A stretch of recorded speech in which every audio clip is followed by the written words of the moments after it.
Good morning. It's good to be here and to be here with you. I'm Holly Ulbrich, and I am the board president and a member of the UUFC Worship Associate team. Each week, this community comes together to participate in worship, music, and reflection.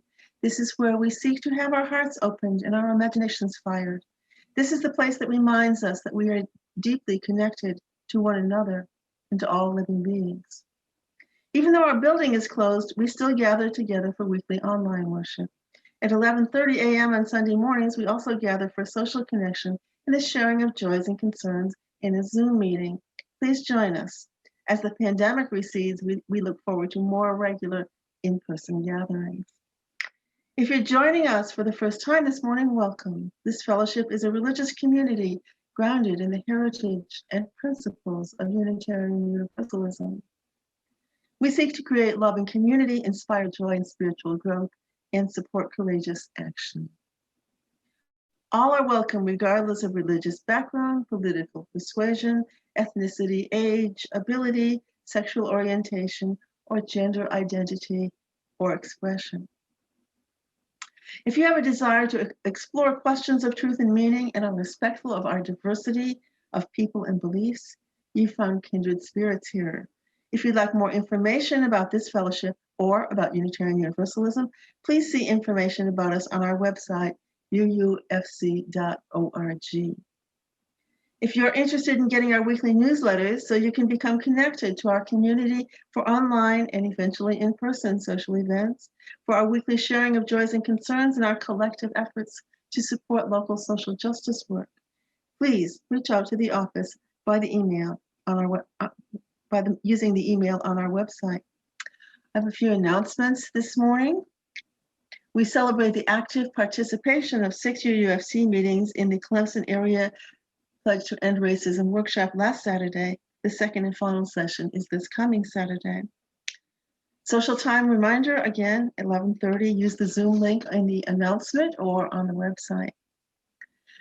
This coming Saturday, the 22nd, there will be a fire pit gathering, the third one, at 7 p.m., hosted by the Hebels. You can sign up to attend. There's a limit of 10 persons using the link in the weekly connection. We're looking for a few volunteers, additional volunteers, to host fire pit gatherings on Friday nights through the summer. If you'd like to host, please let Reverend Christina know and she'll put you on the schedule. If you just plan to attend and sign up, please bring a beverage and snacks and a chair. The UUFC Board of Trustees will meet this next Sunday at noon. The main issue on the agenda is plans for reopening. If you'd like to attend as an observer, please email president@uufc.org for a link to the meeting. Observers do not have the privilege of the floor, but if there's a particular issue you would like to speak to the Board of Trustees about, please let me know and we will put you on the agenda to speak to that particular issue. On May 30th, there will be a parking lot service to celebrate volunteers, new members, and transitions as we move into summer. Come prepared to walk across the bridge to celebrate any big changes in your life, like moving, graduation, new school, retirement. On May 29th, Saturday at 3 p.m., not this Saturday, but the following Saturday, Social Action Chair Del Kimbler will host a discussion of this year's common read, which is called Breathe, A Letter to My Son. Because it's an in-person gathering, the attendance is limited to 10 and signups are required. So email Del or use the sign-up link in the weekly connection if you'd like to participate. Kathy and Gordon Crane are hosting the annual campout at Oconee State Park, June 10th through 13th. Let them know if you plan to attend.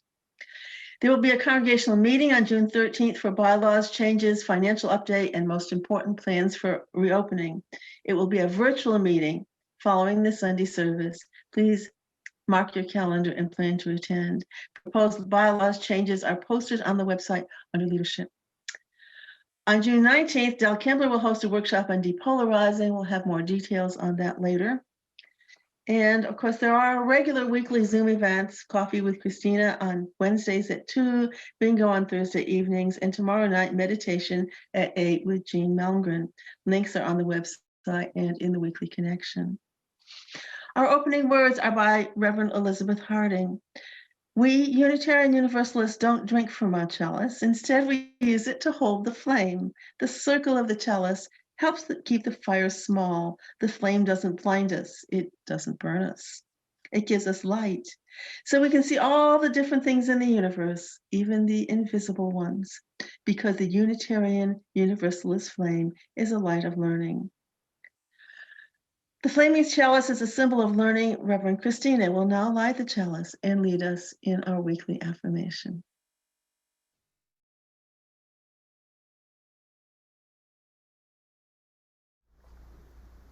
Hello, my name is Reverend Christina Branham Martin, and it is so good to be with you today. We now light our chalice and share in our words of affirmation, spoken each week by this fellowship together.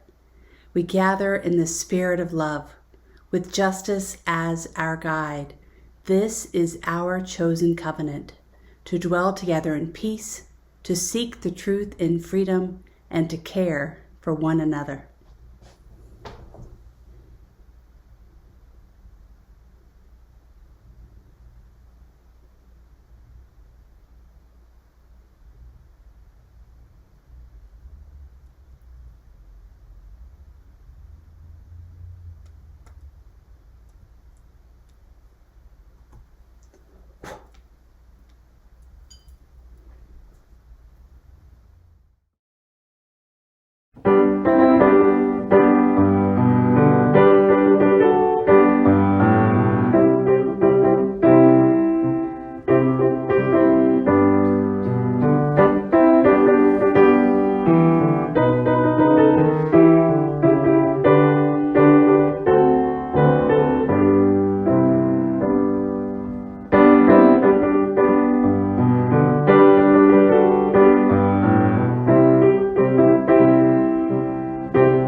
We now turn to our ritual of sharing our joys and concerns in our community.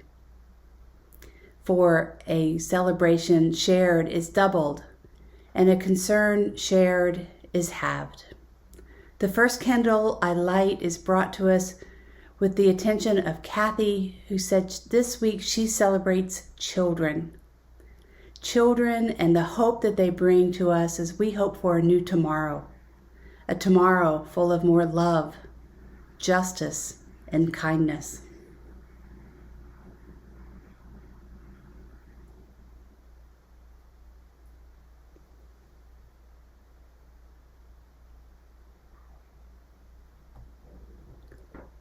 The next candle that we light is for teachers. This week we celebrate Tom, who was given an honor for recognizing his passion and perseverance in the classroom. We celebrate you.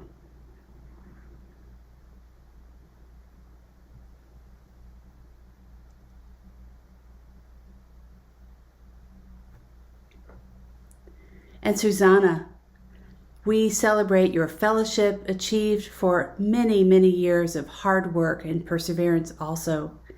Academia is welcoming you at this time for new research and new learning.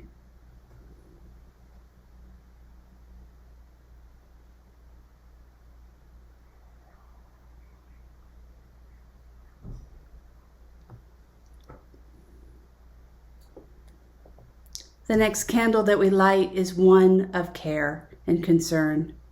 We hold you in our hearts who are grieving, the grieving of a spouse and a father and a friend and a leader. Dillman, we light this candle for you.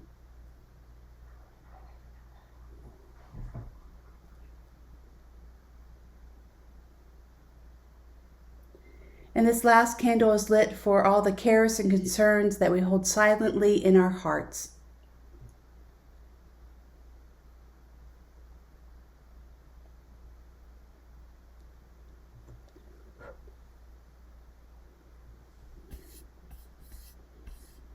What touches one of us touches all, and we are grateful for these sacred connections that enable us to remember, to celebrate, to love, and to care.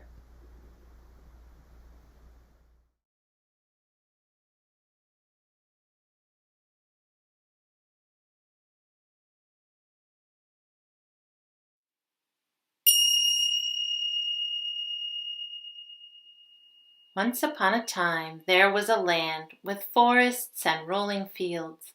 There were 2 kingdoms separated by a beautiful river.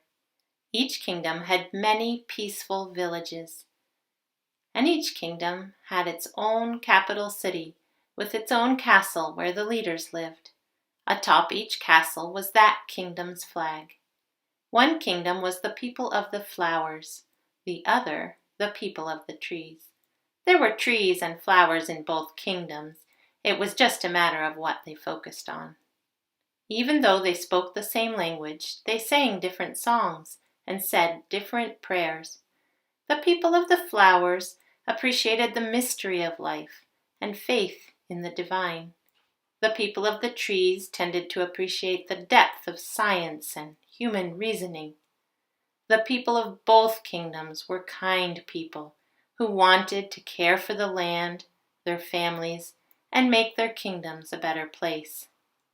They gave friendly waves from a distance, but mostly the people stayed on their side of the river. And so it went for a long time. Over the years, the children and youth began to spend time together. This looks like a great swim spot. Can we play? This is an amazing climbing tree. Want to join us? They learned each other's songs, and the parents were happy to see the youth having fun with those from the other kingdom. Then the teachers from the separate kingdoms became friends. Why not work together and share our ideas and books? Yes, the new lessons were lively and engaging for both kingdoms. Some of the village elders saw the wisdom in what was happening. Sharing resources helps make us stronger. Let's consider becoming one village. Makes sense to me and me. 2 villages on opposite sides of the river voted to become one. They built a bridge connecting their villages. Another village saw this, and they did the same. The people of all the villages heard about this, and so did the leaders in the castle. They wondered, what would it be like to combine our kingdoms? Could be interesting. Could be very complicated. They couldn't see an easy way to do this, and so quickly gave up the idea. But dozens of villages went ahead and voted to unite, and more bridges were built. Each kingdom had their own youth club for teenagers and young adults. They went for hikes and picnics and wished for more members, so the 2 clubs joined and formed the Society of the Young Rooted Ones. They created a new song from their old ones. It spread from the villages and across the land. It wafted through the walls of the castle, and the kings and queens and royal advisors all heard. They saw their children and youth playing and crossing the distant bridges. The royalty and advisors from both castles came down from the towers and met on an island, and agreed there were many good reasons why their kingdoms should join together or merge. But they found that it was still complicated.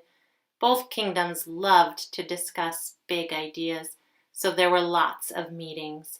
The people of the trees worried that the people of the flowers were just too different from them to form one kingdom, and the people of the flowers, who were a slightly smaller kingdom, were afraid that who they were and what they believed would get lost.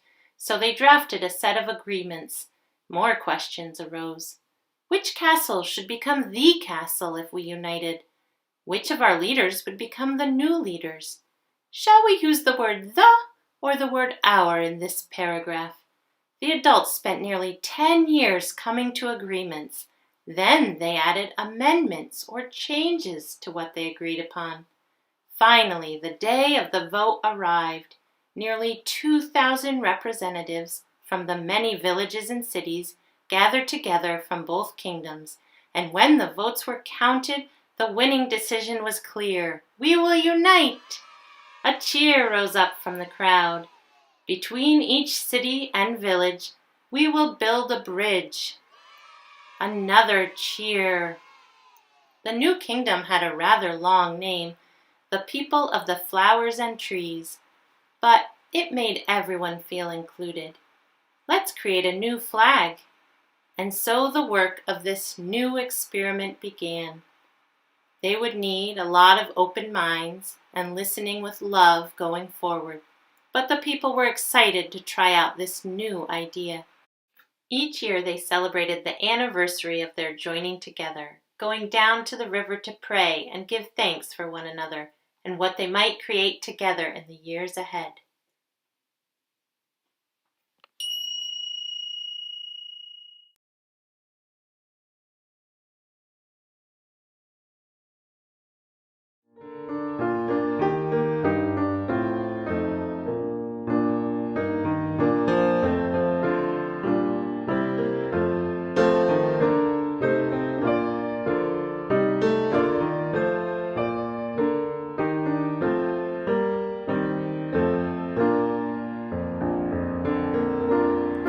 Tranquil streams that meet and merge and flow as one to seek the sea. Our kindred hearts and minds unite to build a church that shall be free.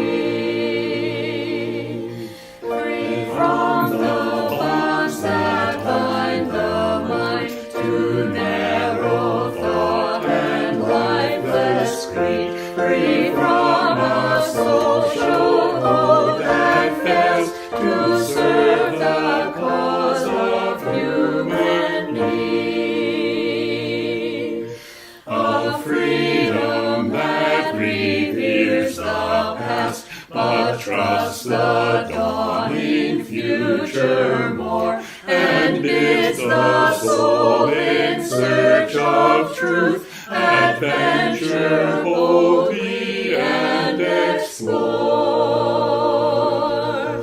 Prophetic church, the future waits your liberating ministry. Go forward in the power of love, proclaim the truth that makes us free.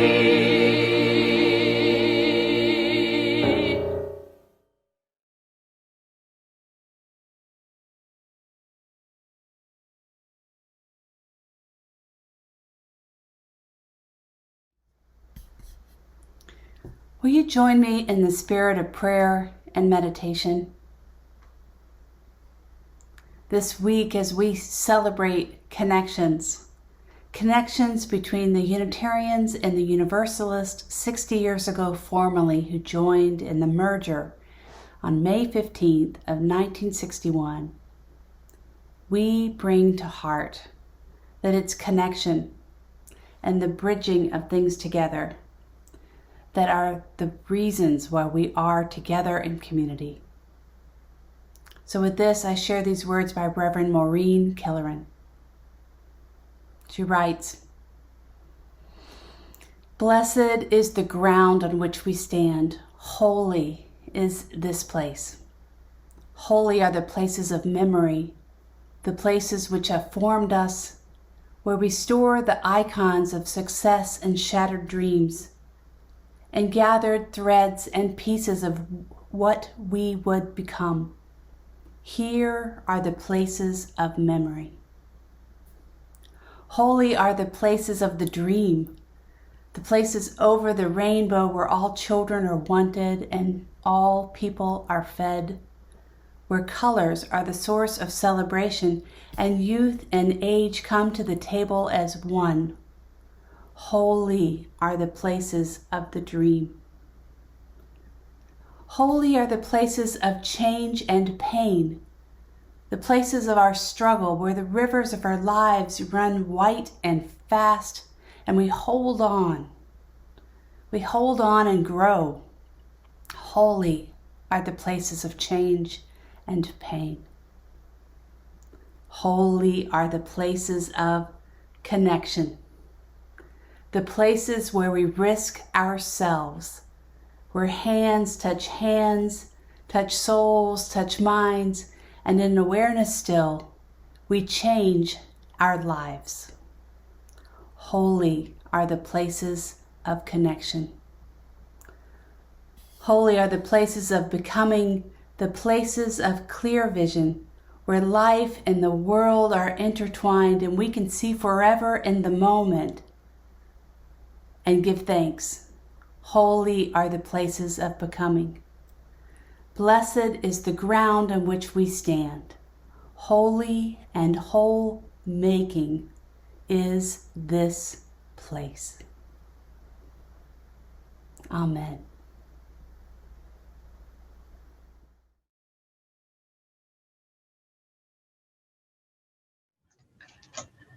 "50 years ago this month, two heretical denominations merged into a single faith tradition with a very long name.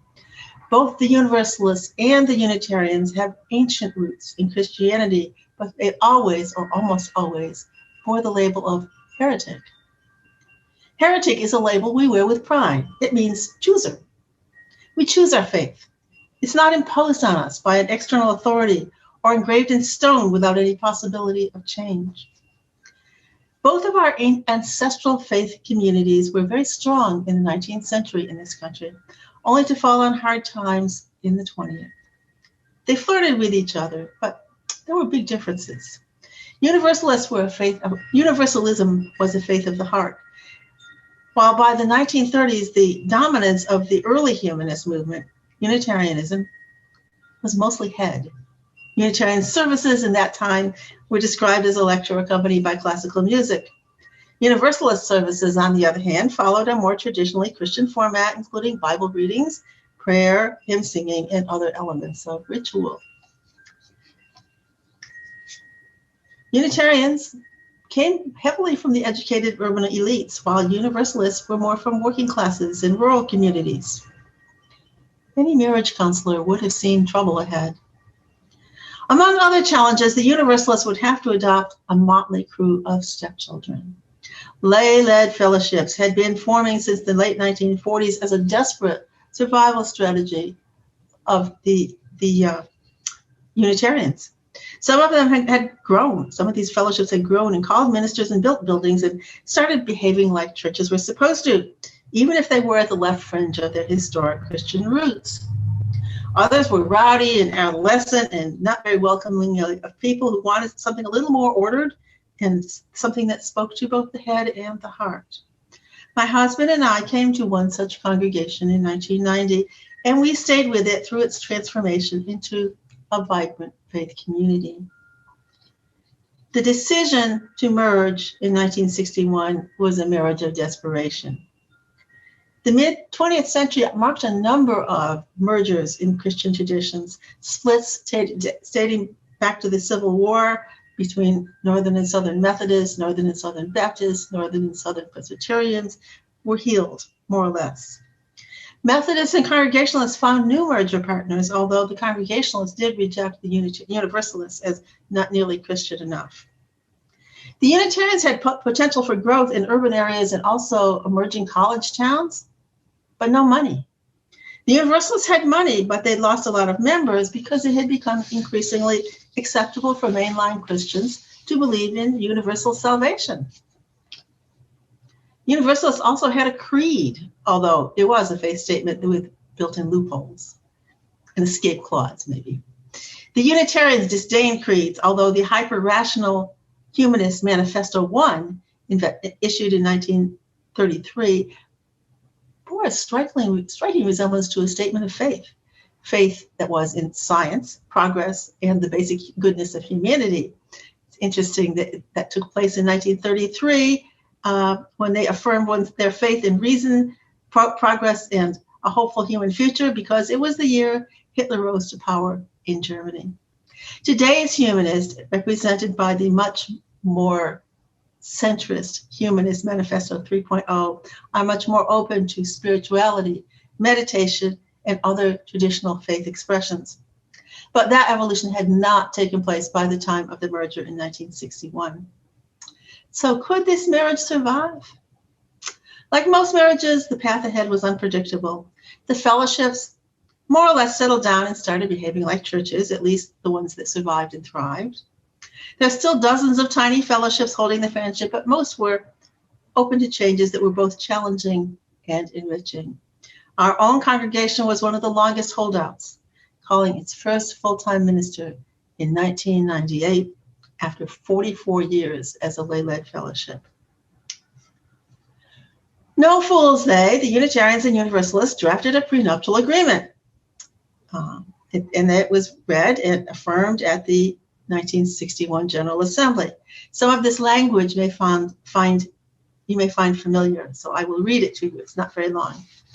In accordance with these corporate purposes, the members of the Unitarian Universalist Association, dedicated to the principles of a free faith, unite in seeking, 1, to strengthen one another in the free and disciplined search for truth as the foundation of our religious fellowship. To cherish and spread the universal truths of the great prophets and teachers of humanity in every age and tradition, immemorially summarized by the Judeo-Christian tradition as love to God and love to man. 3, to affirm, defend, and promote the supreme worth of every human personality, the dignity of man, and the use of the democratic method in human relationships. 4th, to implement one vision, our vision of one world by striving for a world community founded on ideals of brotherhood, justice, and peace. 5th, to serve the needs of member churches and fellowships, to organize new churches and fellowships, and to extend and strengthen liberal religion. And 6th, to encourage cooperation with men of goodwill in every land. You may have heard some hints of the later principles, but frankly, this sounds more like a corporate mission statement than the description of a faith community. Well, 3 events of great significance lay ahead of the newlyweds. The first came within a decade, a challenge to their commitment to being welcoming and inclusive in the Black Power disaster that took place in the late 1960s. The second was a financial windfall in the 70s. And the third was the leadership of the Women's Association in creating a set of shared values in the 1980s that defines our faith tradition to this day. The Black Power Challenge came in 1968 and 69 during a time when money was scarce and nationally racial tensions were high. The core demand was that the board establish a Black Affairs Council consisting only of African American UUs. Funding for 4 years at $250,000 a year would be used for grants to fight political repression and economic exploitation in the Black community and support Black cultural expressions and community education. The UUA board instead voted to reorganize the Commission on Religion and Race, adding, quote, substantial participation of non-whites, end quote, but not to form and fund a separatist Black Affairs Council.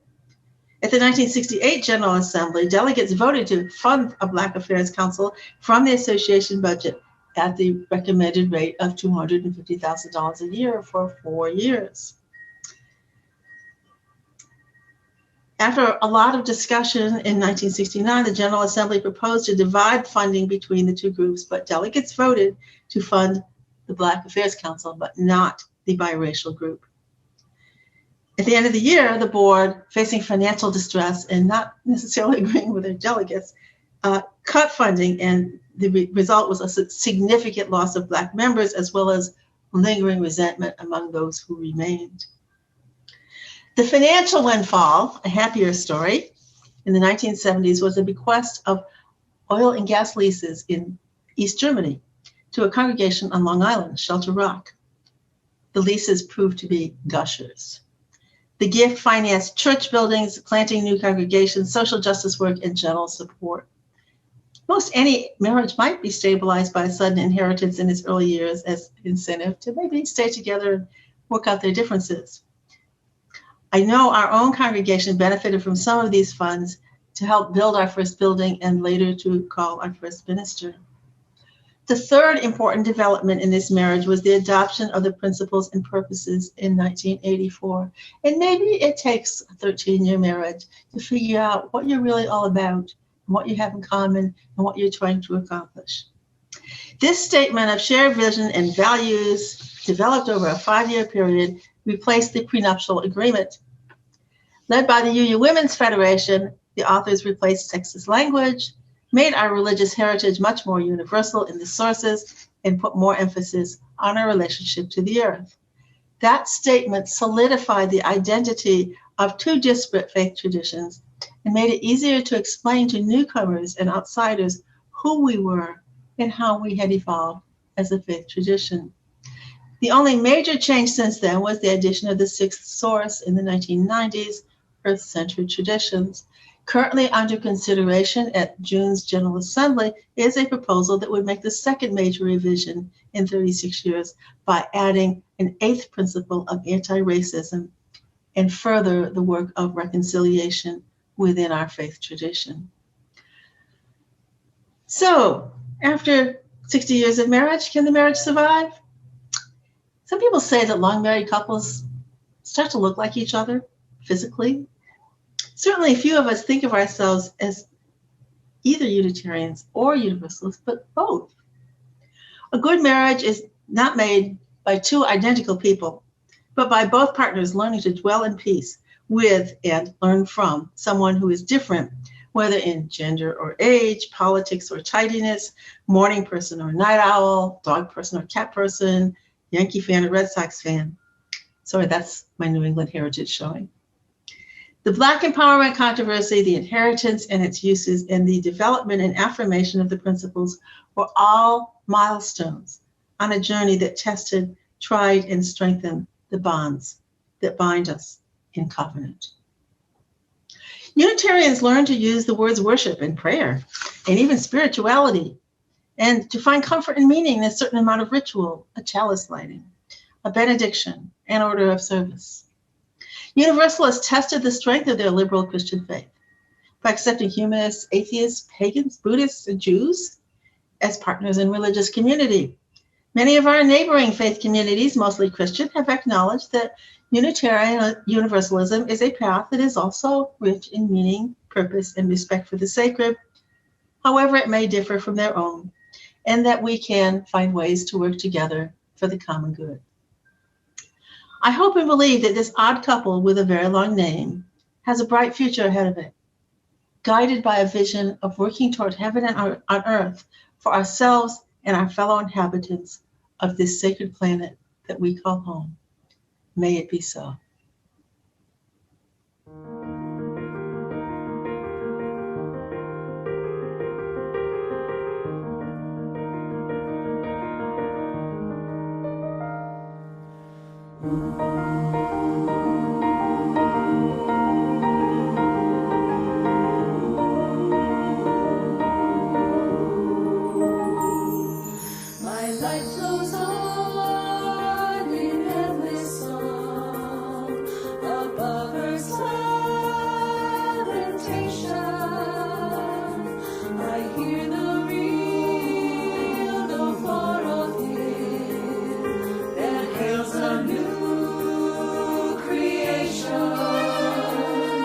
No storm can shake my inmost heart, while to that rock I'm clinging, since love prevails in heaven and earth. How can I keep from singing?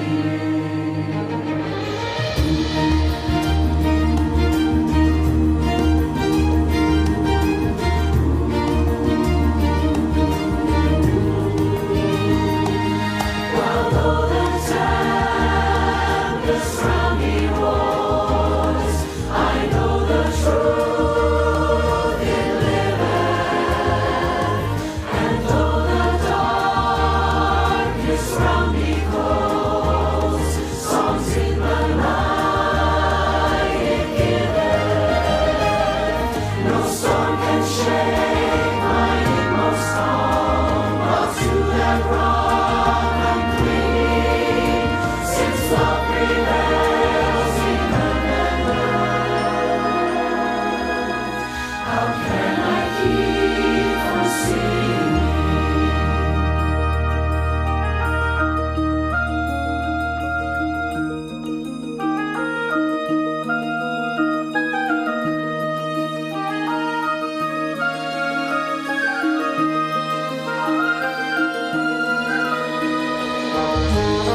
first I learned to love it. No storm can shake my inmost calm. I hear the music ringing. It sounds an echo in my soul. How can I keep from singing?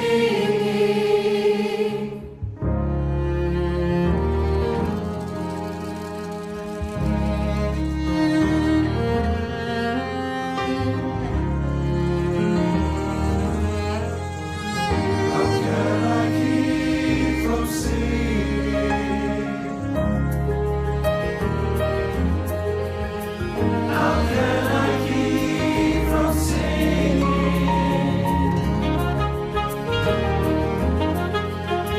How can I keep from singing? How can I keep from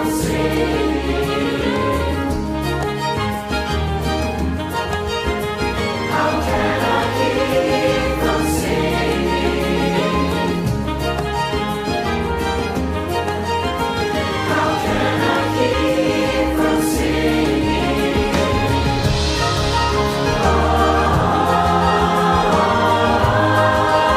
Keep singing.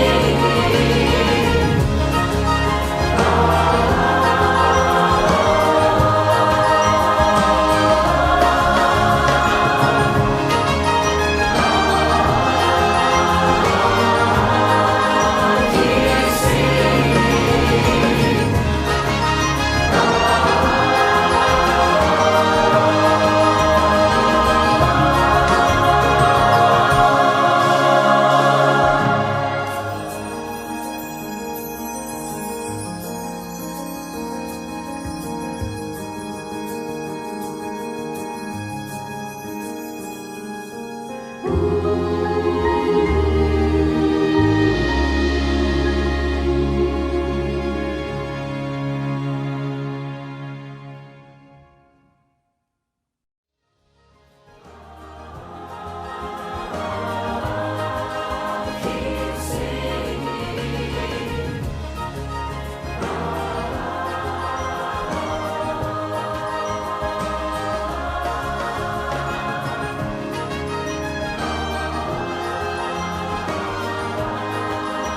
Keep singing.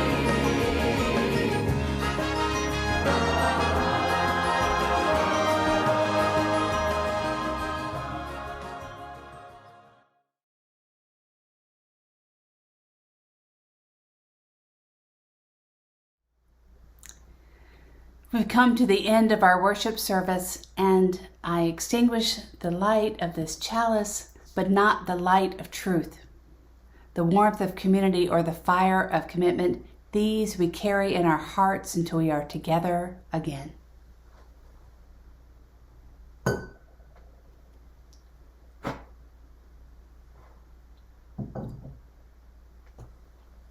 Go in peace, my friends.